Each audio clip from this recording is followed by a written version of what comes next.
Bonjour à toutes et à tous. Je suis très heureux de vous retrouver encore une fois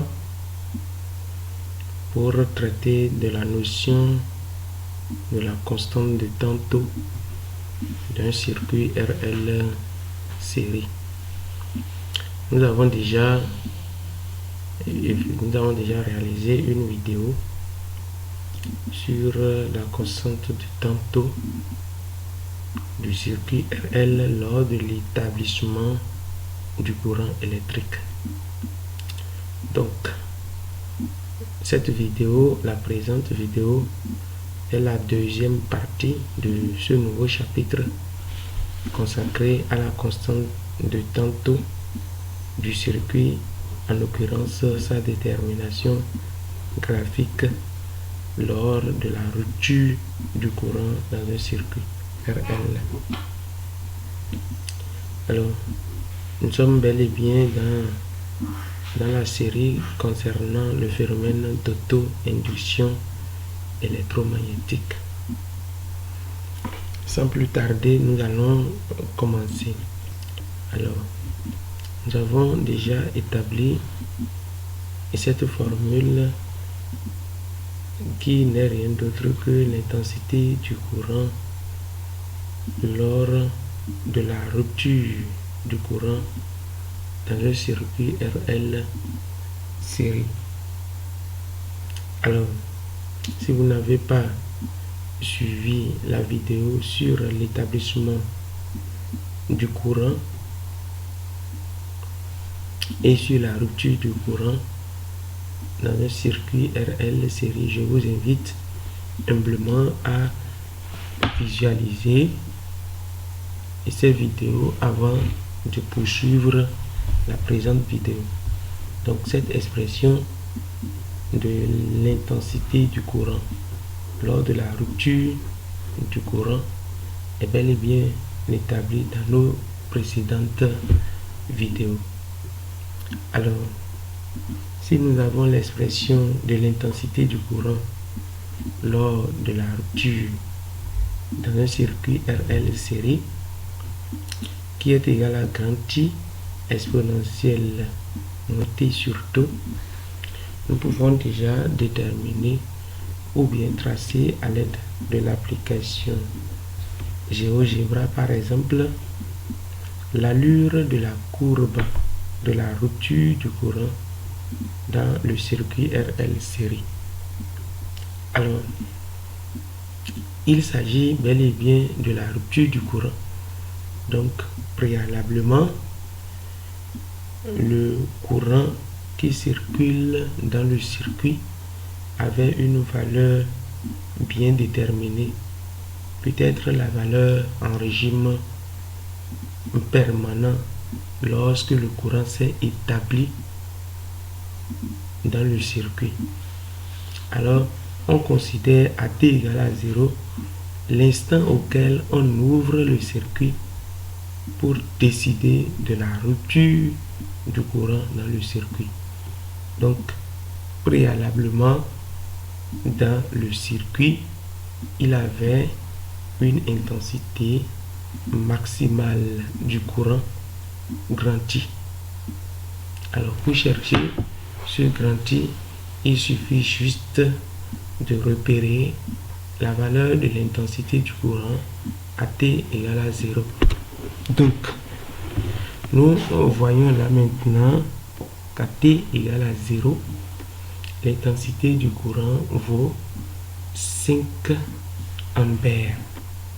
Cela voudra dire tout simplement que à l'instant où on décide de rompre l'intensité du courant dans le circuit, sa valeur était 5 ampères. Alors, l'intensité du courant suit cette décroissance exponentielle et s'annule progressivement dans le temps.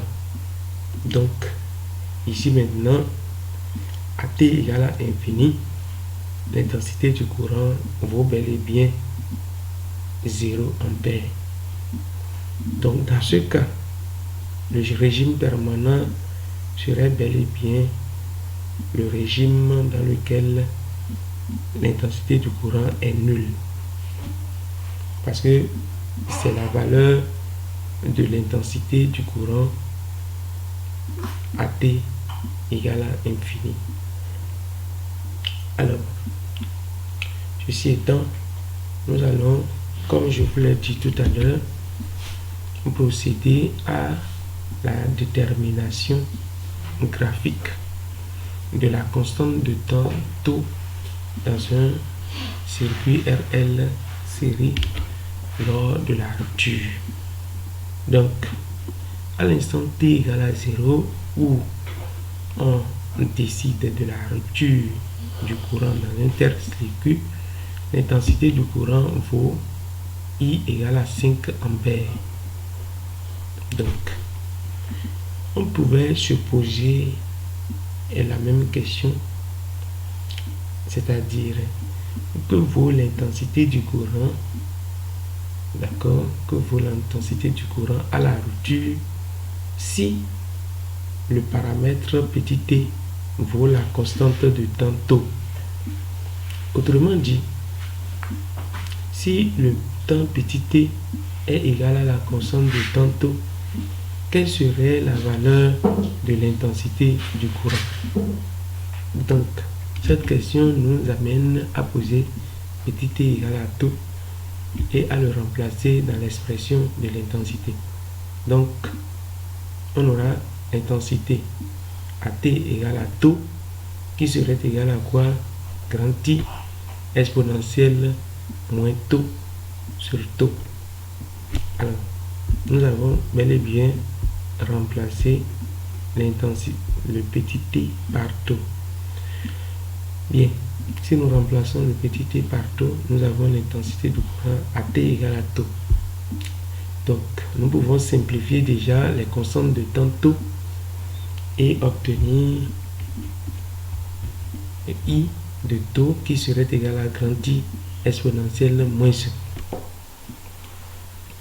Donc, je vous invite à calculer et vérifier avec moi la valeur de exponentielle moins 1. Donc, si on calcule exponentielle moins 1, on retrouve 0,37, d'accord, qui multiplie maintenant le grand T. Ça, c'est à l'unité près.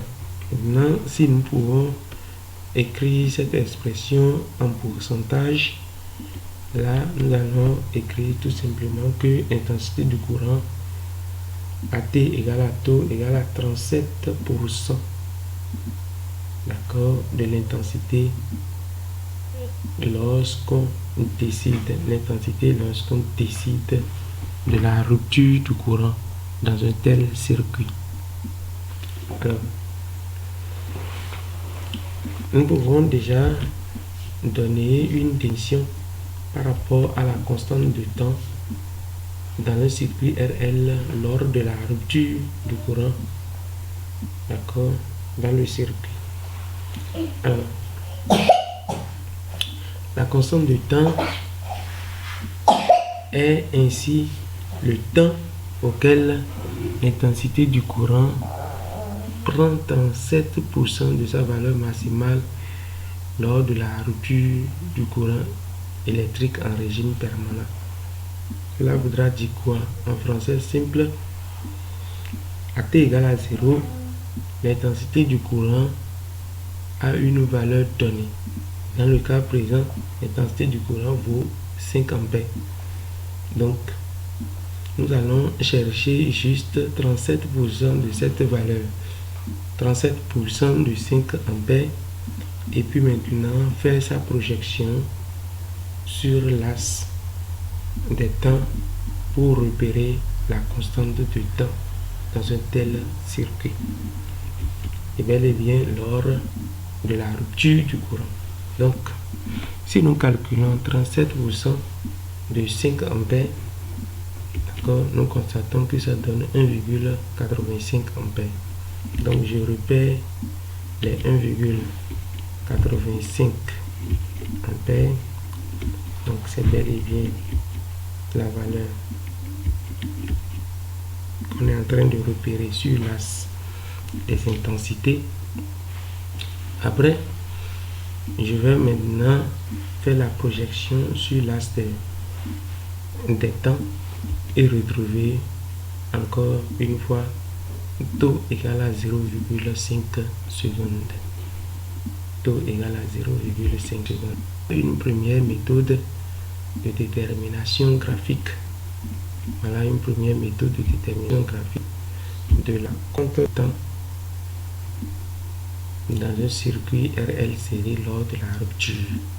Donc nous prenons juste 37% de la valeur de l'intensité à t égale à 0. Nous allons poursuivre sur la deuxième méthode de détermination graphique de détermination graphique de la constante de temps. D'accord?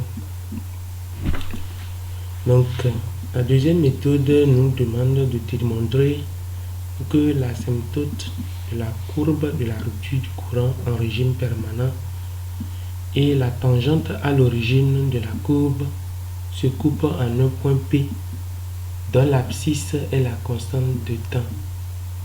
Tout qu'on est en train de vouloir chercher graphiquement. Donc, nous allons poursuivre, mais tout d'abord, je vous demande bel et bien de vous abonner pour ne pas rater les toutes prochaines vidéos. Alors, on poursuit. Donc, nous allons supposer la tangente de la courbe qui aura pour équation f de t qui serait égal à petit a fois t plus petit b. Alors, avec petit a qui serait égal à la dérivée première de l'intensité par rapport au temps pris à la valeur t égale à 0, puisque nous voulons tracer bel et bien la tangente à l'origine. Donc le coefficient directeur serait la dérivée de la fonction à t égale à 0. Donc la dérivée de l'intensité du courant I par rapport au temps donne quoi? Moins grand T sur taux exponentielle moins T sur taux. Donc c'est très facile. Pour dériver la fonction exponentielle, on dérive, d'accord, ce qui est avec l'exponentielle. Donc la dérivée de ce qui est avec l'exponentielle, ça fait moins, d'accord, moins 1 sur taux. D'accord. Maintenant le moins 1 sur taux vient multiplier l'intensité grand T. Et ce qui donne moins grand T sur taux exponentielle moins T sur taux. Alors, nous allons remplacer maintenant dans la dérivée première t égale à 0. Donc, on remplace t égale à 0 et on retrouve que cette partie exponentielle, la partie exponentielle de 0 va donner bel et bien 1. Le 1 est l'élément neutre de la multiplication. Donc, la constante de tantôt donne finalement moins I sur taux. Donc, une fois nous avons déterminé la constante de tantôt qui fait moins I sur taux, nous allons déterminer maintenant le coefficient petit b. Alors, pour déterminer le coefficient petit b, il suffit de prendre un point dans les coordonnées vérifient l'équation de la tangente. Donc, comme c'est la tangente à l'origine, ça veut dire que le point d'abscisse 0 et d'ordonnée grand T est élément de la tangente de la courbe. Donc, nous voulons tracer la tangente de la courbe. Nous voulons tracer la tangente de la courbe à l'origine. Donc, à l'origine, l'intensité du courant vaut I égale à 5 ampères. Donc, le point de coordonnée 0, 5 ampères serait élément de la tangente qu'on veut tracer à l'origine. Donc ces coordonnées vont vérifier l'équation de la tangente. Donc le y ça fait grand I, le t ça fait 0, donc ça fait grand I égale à a fois 0 plus b, a fois 0 plus b. Donc a fois 0 ça fait 0, donc nous retrouvons petit b qui est égal à grand I. Finalement nous avons la tangente de la courbe de la rupture du courant, d'accord, de la rupture du courant à l'origine, qui a pour expression moins grand I sur taux, le taux fois petit t plus grand I. Alors, ceci étant, nous pouvons déjà rechercher la tangente. Bon, voilà l'équation maintenant de l'asymptote de la courbe en régime permanent.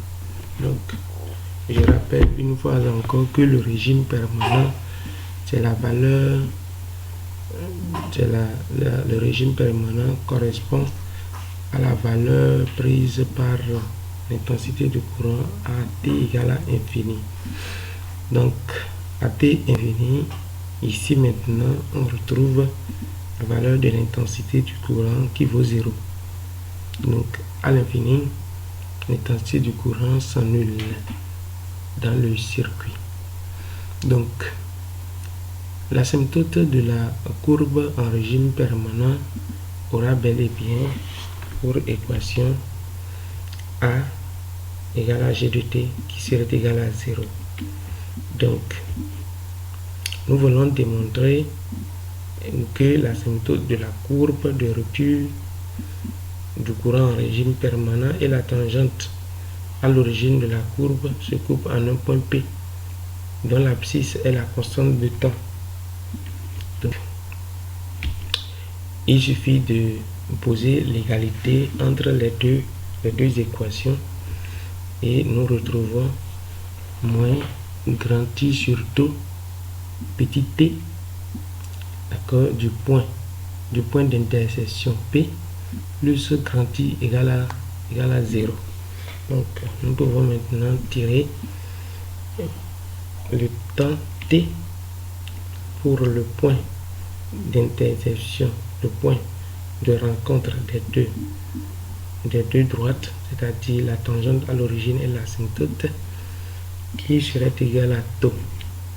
Donc ici maintenant, nous avons déjà eu à démontrer d'après la première méthode des 37% de grand I à t égale à 0, d'accord, lors de la rupture bien sûr, qui vaut 0,5 secondes. Donc nous allons vérifier si avec la deuxième méthode de la tangente à l'origine et de l'asymptote du courant en régime permanent peut coïncider avec la même valeur. Donc vous voyez, je suis en train de tracer là, je vous montre là déjà le tracé de l'asymptote de la courbe de la rupture en régime permanent à l'origine. Donc une fois j'ai fini de tracer maintenant, j'ai fini de tracer la tangente. Voilà, c'est bel et bien la tangente de la courbe à l'origine. Une fois que je viens de tracer la tangente de la courbe à l'origine, je vais tracer maintenant quoi? L'asymptote. Donc vous voyez en rouge là, l'asymptote de la courbe en régime permanent. Donc je vous ai déjà dit que l'asymptote de la courbe en régime permanent, correspond à l'intensité du courant à t égale à infini. Donc c'est ça qui est en rouge.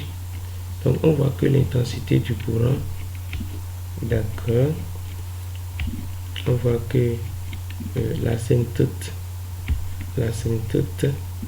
et la tangente à l'origine se coupent en ce point là. Voilà le point P.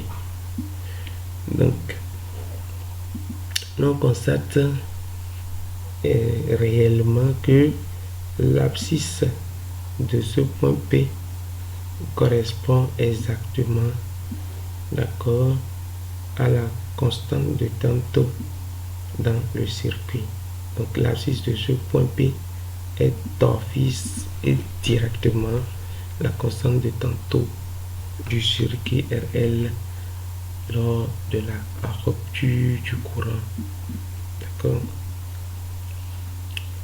Donc, nous avons les deux méthodes de détermination graphique de la constante de tantôt dans un circuit RL lors de la rupture. Mais on peut se demander maintenant à quel temps T le régime permanent sera atteint. Donc, on suppose grand T ce temps. Donc, nous avons déjà dit plusieurs fois que l'intensité du courant dans ce cas en régime permanent vaut 0 ampère. Si l'intensité du courant vaut 0 ampère en régime permanent, d'accord, nous pouvons maintenant poser le I à T. À grand T serait égal à 0. Donc, nous obtenons grand I exponentielle moins grand T sur tau, d'accord, qui serait égal à 0. Donc, ce qui est bel et bien absurde parce que la fonction exponentielle, quelles que soient les valeurs de T, serait différente de 0.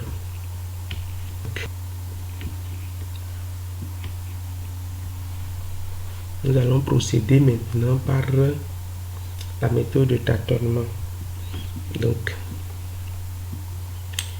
nous procédons par tâtonnement parce que nous constatons qu'avec la valeur, avec l'expression précédente, l'expression en haut, le temps n'existera qu'à l'infini.